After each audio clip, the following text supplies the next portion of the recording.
kwamba labda imani yako ilikuwa ya kina zaidi kuliko ulivyojua. Je, hiyo ni haki?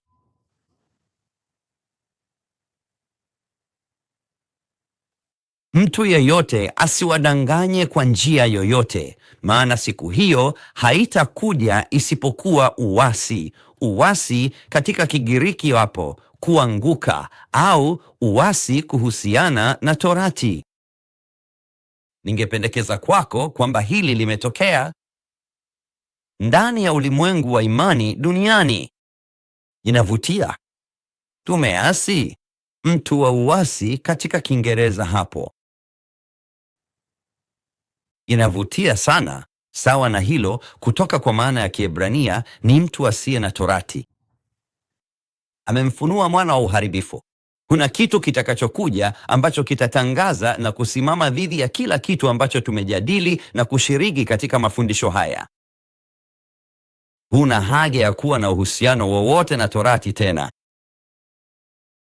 Na kitu kitatangaza lakini hii inavutia. Siku hiyo haitakuja hadi hii itakapofunuliwa kikamilifu.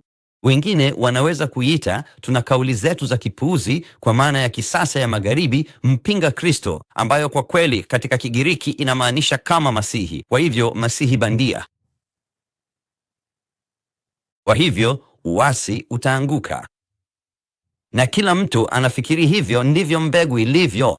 Kitu kitakuja kumeza, kunyauka, kutochukua mizizi. Na kisha kitu kitawakilisha hali hii ya kutokuyumbayumba katika kiwango cha juu kabisa. Unajua hili 2 Timotheo 3:12-13, ndiyo, wote watakaoishi wametengwa na Masihi Yesua atateswa. Sasa hilo haliendani na fundisho la unyakuo kabla ya dhiki, sivyo? Lakini waovu na wadanganyifu huzidi kuwa wabaya, wakidanganya na kupotoshwa. Wanadanganya kuhusu nini? Na hawa watu waovu wanatoka wapi? Je, wao ni mbwa mwitu? Je, wako ndani ya kambi? Angalia hii. Anaeleza hoja. Hapana, wale watakaochagua kuishi maisha matakatifu watateswa. Sio maoni yangu. Angalia hii. Mathayo 24:9-12. Masihi nao watawasaliti nyinyi mpate dhiki na kuwaua, nanyi mtachukiwa na mataifa yote kwa ajili ya jina langu. Na kisha tutaanguka na kusalitiana na kuchukiana. Waumini watasalitiana na kuchukiana? Unamaanisha tutakuwa na tatizo la tohara ya moyo linaloendelea hapa, na tutakuwa na dhiki kuhusu hili, na manabii wengi wa uongo haisemi. Na hili kwa Kigiriki kwa njia linarejelea sana katika maana ya kuamini. Sio hisia ya kutokuamini Mungu, sio harakati za kisiasa, hisia. Na manabii wengi wa uongo watatokea na kuwapotosha wengi kwa sababu ya uasi wa sheria. Jamani, je, tumeishi hivyo? Umekuwa? Kwa maneno haya kutoka kwa Masihi, je, ukosefu wa Tora uliongezeka wapi? Kutoka ndani ya imani, na imefundishwa katika wigo mzima wa kiroho. Ukristo, Uislamu, Uyahudi, na upendo wa wengi utapoa, na matokeo yake utakuwa wa kisaikolojia. Kwa kweli ni neno, watakuwa wasiodhibitiwa. Neno linalofaa sana kwa kile kilichokuwa kikipigiwa kelele na kupigwa kelele mbele ya Pilato wakati huo, kwamba walikuwa wakidai kifo cha Yeshua, watu wa dini. Muue na umfunge Barababa. Mwanaharakati wa mauaji.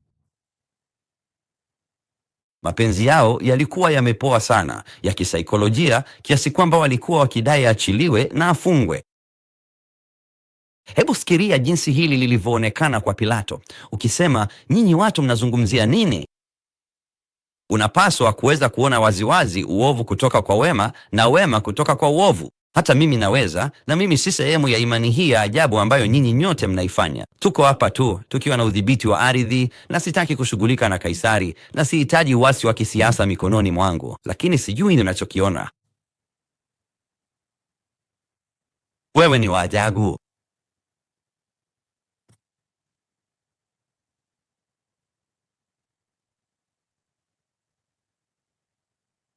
Mathayo 24:27 inasema, kama umeme utokavyo mashariki hadi magharibi, ndivyo itakavyokuwa. Usidanganyike, utashangaa tukio hili litatokea wapi. Tukio hili la Yom Teruah.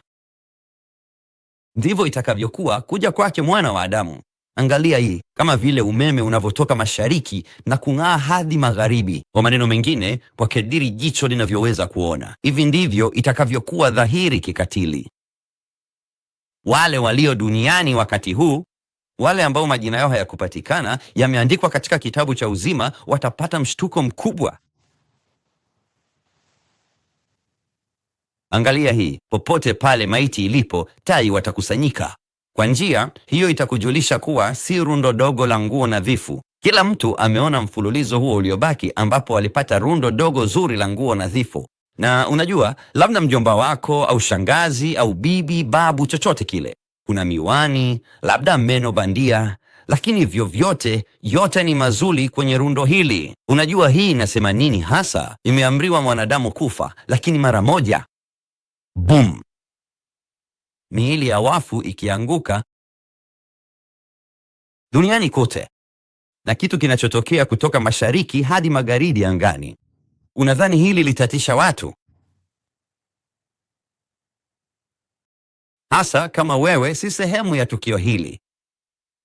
Mara tu baada ya dhiki ya siku hizo, hili linatokea. Sio kabla, sio miaka 7 kabla, sio miaka 3 kabla, hakuna hata moja kati ya haya. Na kisha inarejelea kile kinachotangaza, kile kilichotolewa kwa ajili ya nyakati zilizowekwa zinazotangaza utukufu wake, kwamba saa halisi iko juu ya vichwa vyetu. Na nini kinachotangaza haya kutoka kwenye kalenda, kwa maana ya kipimo cha muda? Kwa nyakati zake alizopanga, tazama inaelekea waki. Baada ya dhiki ya siku hizo, jua litatiwa giza, mwezi hautatoa mwanga wake, ambao kwa njia unatambulika kama shahidi mwaminifu, sala. Na nyota zitaanguka kutoka mbinguni, na nguvu za mbinguni zitayumba. Mungu wangu, rejea moja kwa moja kwa kile kinachotangaza utukufu wake na kusudi la kutangaza utukufu wake kama Masihi. Na nini kinatangaza hili? Ni kwa ajili ya lii. Unaweza kuisoma katika Torati. Kwa nyakati zilizowekwa.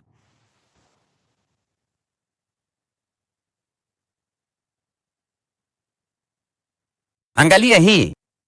Wapendwa, msishangae kuhusu jaribu kali linalowajieni ili kuwajaribu. Hii iko katika 1 Petro 4:12. Kama kwamba jambo la ajabu lilikuwa linakutokea. Usifikirie kuwa hii ni ajabu. Inahitajika, ni muhimu na ni sehemu kuhusu mpango wake mkuu wa ukombozi tunapoelekea kwenye utimilifu wa nyakati zake zilizowekwa za kuanguka. Sio kitu cha kuonekana kama cha ajabu. Angalia hii. 1 Petro 5:8-9. Muwe macho, mpinzani wenu Ibilisi huzunguka kama simba angurumaye akitafuta mawindo humeza. Fikiria mfano wa mpanzi wa mbegu. Inavutia, jambo zima la kumeza. Nina barua ya Hasatan na Jobu.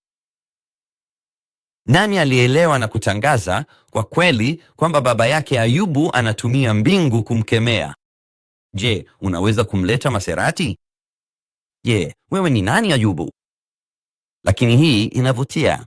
Alikuwa ameruhusiwa, lakini unajua kwamba ulaji huu wa Hasatan haukuwa hata kwenye rada yake, isipokuwa angeruhusu, ilibidi aende mbele ya kiti cha enzi. Kumbuka, kama unakumbuka, ndivyo ilivyo. Unafanya nini hapa? Nimekuwa nikizunguka nikitafuta wa kummeza. Kisha Yaha akamtaja Ayubu. Unakumbuka? Hasatan alisema, sio hivyo, ninamtoa mtu wako nje. Ilibidi ajiulize, kazi ilikuwa wapi ili awe katika sehemu ya ulinzi kiasi kwamba hata hakuwa kwenye rada ya adui? Ilikuwa ndiye aliyelazimika kumtoa. Kwa njia hiyo ni kinyume cha jinsi Yvonne alivyofundisha vita vya kiroho.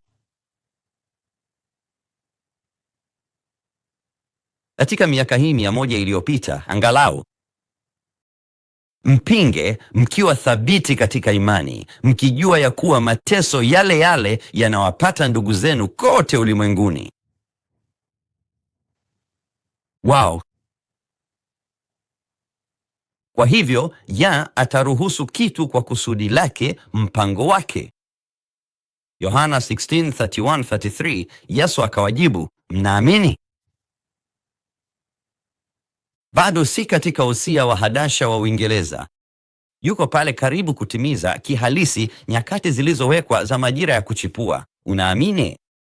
Naam, watarejelea lini? Ni nini kilichomo katika Torati na kilichotangazwa na manabii? Unaamini nilichoandika? Je, unaamini katika ukombozi wangu mkuu? Unaamini?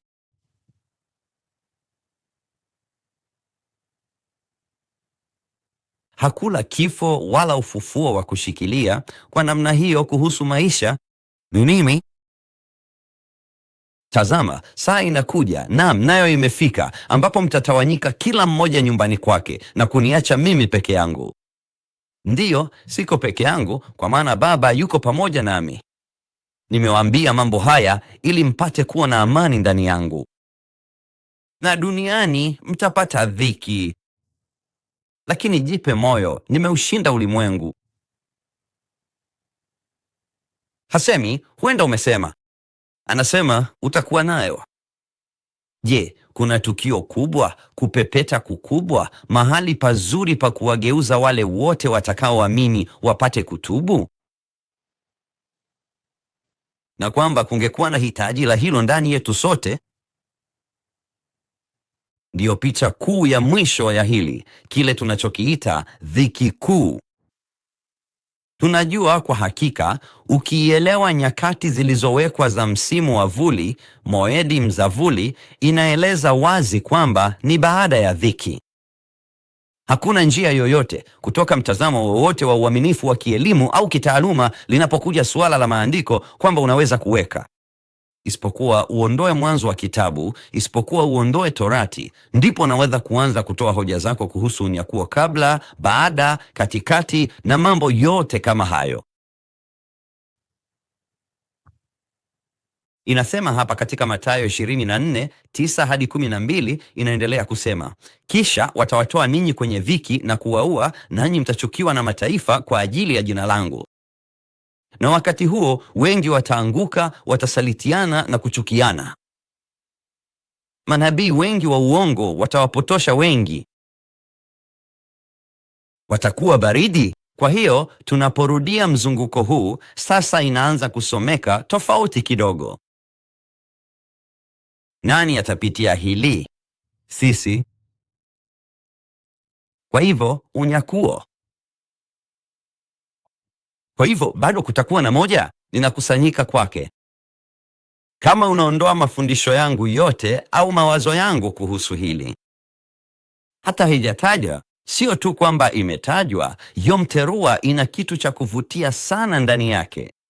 Tunapoangalia wakati huu uliowekwa wa Yom Teruah, huu ni wakati wa kale wa Kiebrania cha Paleo, na unapoisoma kutoka kushoto kwenda kulia, na asili yake ya picha inavutia sana tunaposoma Teruah.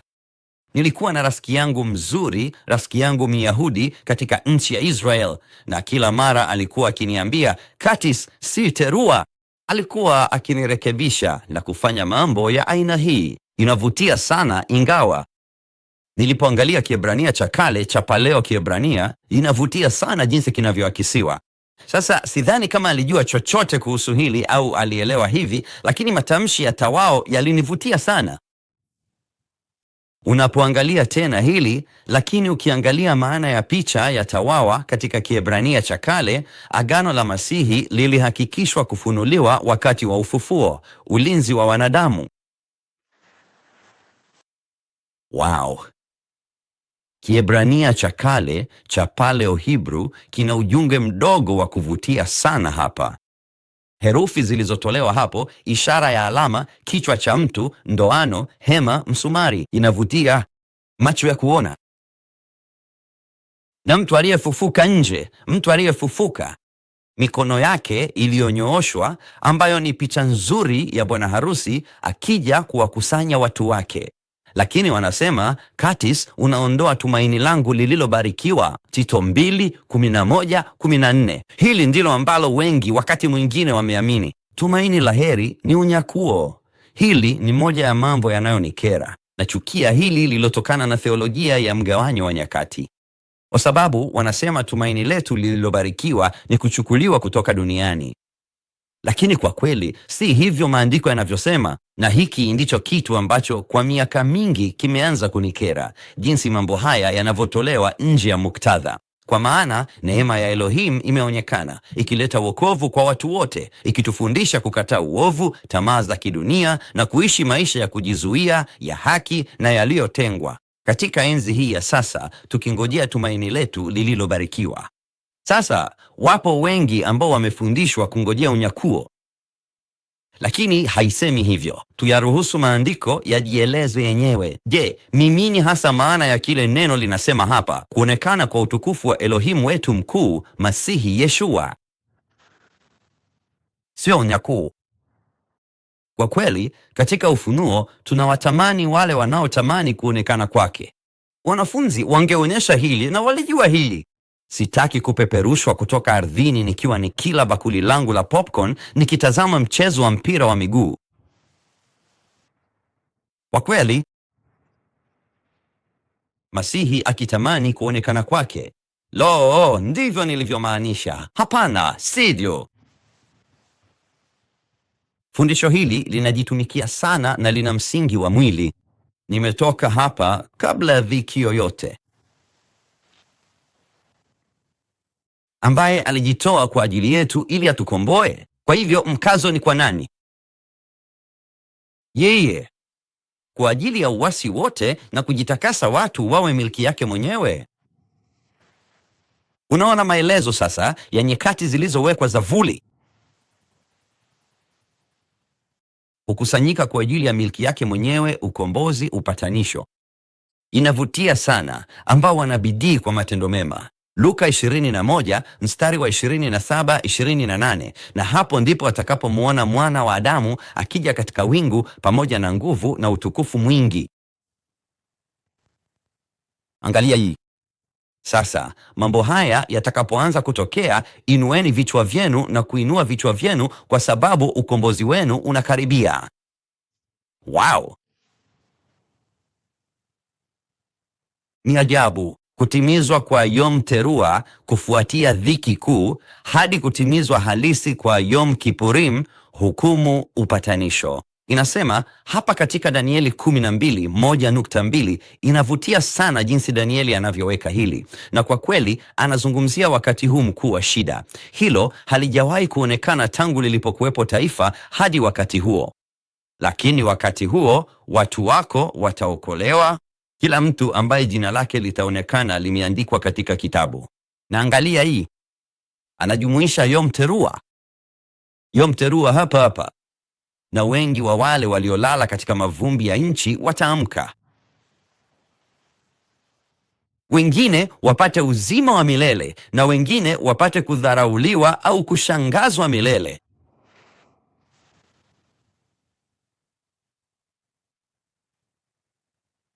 Isaya 26:19-21. Inavutia sana hapa. Nabii mkuu Isaya anaeleza waziwazi, na wafu wako wataishi na miili yao itafufuka. Ninyi mnaokaa mavumbini, amkeni mkaimbe kwa furaha, kwa maana haki yako ni haki yako ya mwanga, na dunia itawazaa wafu. Njoni watu wangu, ingieni vyumbani mwenu, na afungeni milango yenu nyuma yenu. Angalia hili, jifiche kwa muda kidogo, hadi ghadhabu, neno pale mizaam, hasira, ghadhabu, iwe imepita. Lo, unamaanisha kuna sababu ya tukio la Yom Teruah kabisa. Unamaanisha huenda tusiepushwe na dhiki, lakini tunaweza kuepushwa na ghadhabu ya Elohim, na kwamba Yom Teruah ina sehemu muhimu sana katika mpango huu wote. Nini kitatokea? Naam, ni nini kinachoendelea? Kwa sababu anasema kwa kweli, anazungumzia tukio hilo, utimilifu halisi wa Yom Teruah, na anasema njoni hapa kwa muda kidogo hadi ghadhabu itakapopita. Kwa maana tazama, Yah anatoka mahali pake ili kuadhibu wakao duniani kwa sababu ya uovu wao, na dunia itafunua damu iliyomwagika juu yake. Walikuwa wakilalamika nini mbele ya kiti cha enzi katika Ufunuo? Itachukua muda gani kabla hujalipiza kisasi cha damu yetu?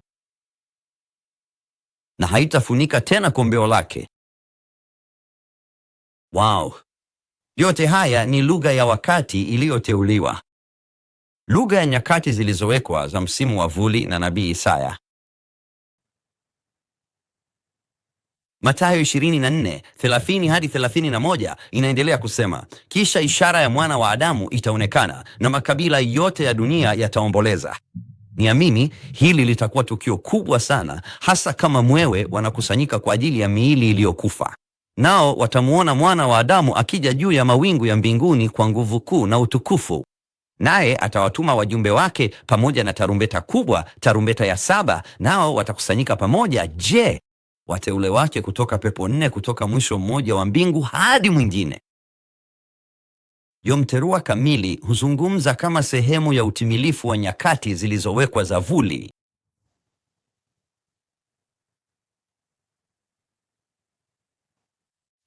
Lakini punda hatujui siku wala saa. Unasikia haya wakati wote. Sina muda wa kuingilia kati na hili, ni kubwa sana. Lakini ili tu kusisitiza hoja hii, hiyo ndiyo hotuba ya Yom Tov. Yom Teruah ndio wakati pekee uliowekwa ambao hatuujui siku na saa, kwa sababu inahitaji mlinzi kutafuta sehemu ya kwanza ya mwanga wa mwezi mpya. Mwezi mpya, kipande kidogo, na walinzi bora tu ndio wangeweza kukiona ili kuanza hili.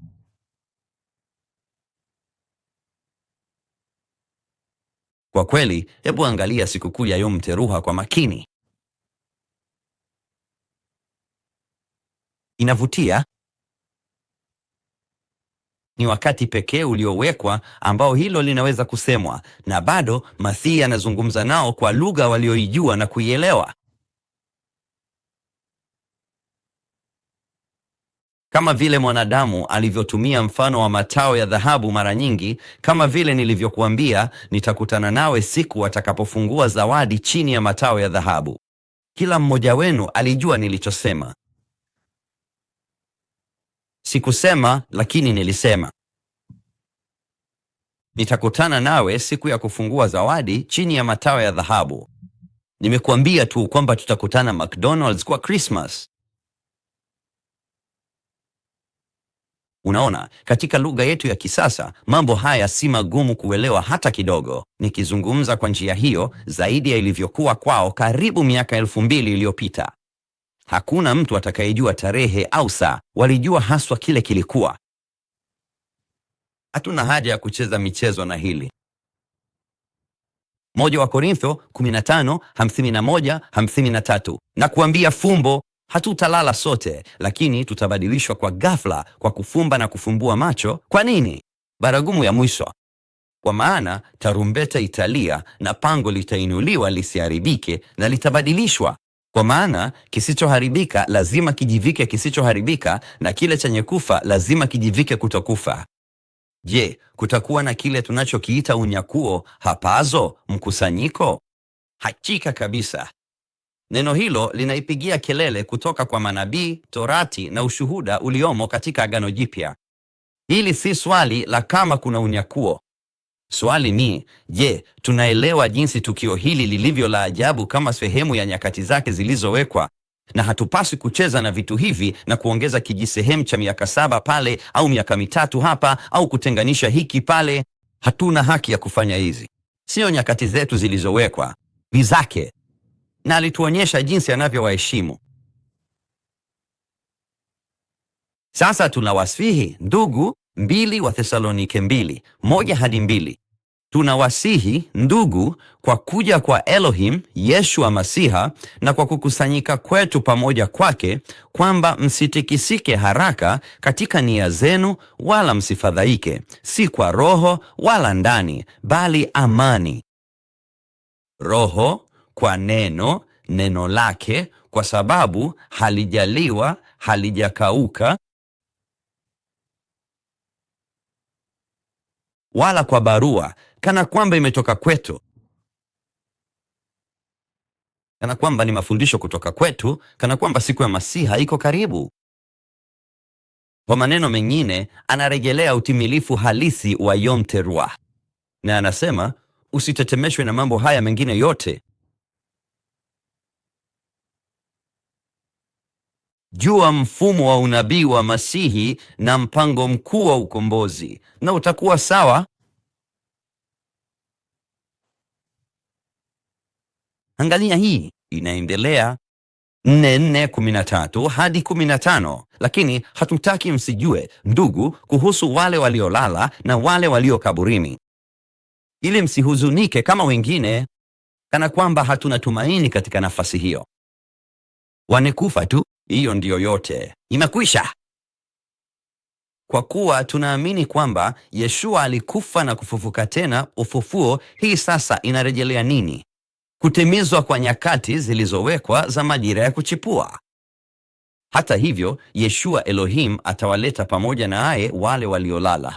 Kwa hivyo unamaanisha wanatumia uthibitisho wa nyakati zilizowekwa za masika ili kuonyesha utimilifu unaokuja wa nyakati zilizowekwa za vuli. Afadhali waamini. Na kuna nini ndani yake? Wale waliolala. Kwa wale tunaowahubiria kwa neno kutoka kwa Bwana kwamba sisi tu hai nafi tutasalia hata kuja kwake Bwana. Hautawatangulia wale waliolala. Kwa maneno mengine, mambo haya yote unayoyasikia, mafundisho haya yote, mambo haya yote yaliyokuwa yakiendelea wakati huo, hakika na hakika kabisa tangu wakati huo. Usijali kuhusu neema. Rudi kwenye Toraki, rudi kwenye nyakati zilizowekwa, rudi kuelewa hili ni nini, na aliweka msingi wake wote katika nini. Tunajua jinsi ilivyofanyika, lakini nyakati zilizowekwa za masika hatuhitaji kubuni upya ile. Angania hii, kwa maana Yeshua mwenyewe anaendelea kusema, tutashuka kutoka mbinguni kwa kilio cha amri, kwa sauti ya mjumbe malaika mkuu, na kwa sauti ya tarumbeta ya Elohim, na wafu katika Masihi watafufuliwa kwanza. Kisha sisi tulio hai tuliosalia tutanyakuliwa pamoja nao mawinguni, ikimulika kutoka mashariki hadi magharibi, ishara za mwana wa Adamu, tai, maiti zikidondoka, mawingu, kukutana na Bwana hewani, ili waweze kuwa na Masihi milele. Angalia hii. Kwa hiyo farijianeni kwa maneno haya. Usifanye kuja kwa Masihi kuwa tumaini lenye baraka, bali jipe moyo kwa utimilifu wa Yom Tova. Inavutia kwa heri na mtakatifu ni yeye aliye sehemu ya ufufuo wa kwanza. Ufufuo wa watu watatu katika maandiko. Ufufuo wa kwanza wa mizizi ya kwanza, Masihi akimthibitisha kuhani wake mkuu. Ufufuo wa kwanza, Yom Teruah, na ufufuo wa mwisho wa hukumu ya kiti kikubwa cheupe cha enzi. Mwisho kabisa, sikukuu ya mwisho. Juu ya hao mauti ya pili haina nguvu, bali watakuwa makuhani wa Yah na wa Masihi, na watatawala pamoja naye kwa miaka 1000. Je, hilo halivutii? Wale walio sehemu ya ufufuo wa kwanza, kifo cha pili, kile kitakachokabiliwa katika ufufuo wa kiti kikubwa cheupe cha enzi, hawana nguvu. Tayari umevaa kutoharibika kwako, kutokufa kwako. Na nadhani nini kinakuja na hii utawala wa miaka 1000? Sawa, kwa hivyo tubu. Yom Teruah. Nimejikuta nimepatwa na msongo wa mawazo. Tukio la ajabu kwa wale ambao hawakuwa tayari kushuhudia. Ninaogopa sana kile kilichotokea duniani. Hakuna mafundisho, hoja, kulazimika kusikiliza mafundisho mengine zaidi. Utimilifu halisi wa kipindi cha kuanguka kwa wakati unapungua. Na ukibaki kushuhudia hili na sio sehemu yake, hili litakuwa la kutisha. Kwa hivyo, vipi kuhusu adhabu ya Mungu? Zaburi 2:113, kwa nini mataifa yanaghadhibika na watu wanapanga njama za bure? Wafalme wa dunia watajiweka kama watawala na kufanya shauri pamoja dhidi ya Yawe na dhidi ya masihi wake, wakisema, na tuvipasue vifungo vyao na kuzitupa kamba zao mbali nasi. Hivi ndivyo wanavyotufanyia sasa. Hatutaki nyinyi, kaeni mbali, tunaweza kuendesha kipindi hiki vizuri zaidi. Haifanyi kazi vizuri sana kwao, lakini kwa kweli wanafanya hivi. Je, anahitaji kushughulika nasi, yeye aketie mbinguni, mfalme? Watawadhihaki. Ningependekeza kwako, Yom Teruah itakuwa sehemu ya kuwadhihaki. Kisha atazungumza nao. Je, katika ghadhabu yake, Athir, pua, pua. Uso huu wa hasira. Inapata picha hii ya simba wa kabila la Yuda. Fikiria simba, na ni maelezo haya kihalisi. Ni jambo la kuvutia sana jinsi hii inavyoelezwa.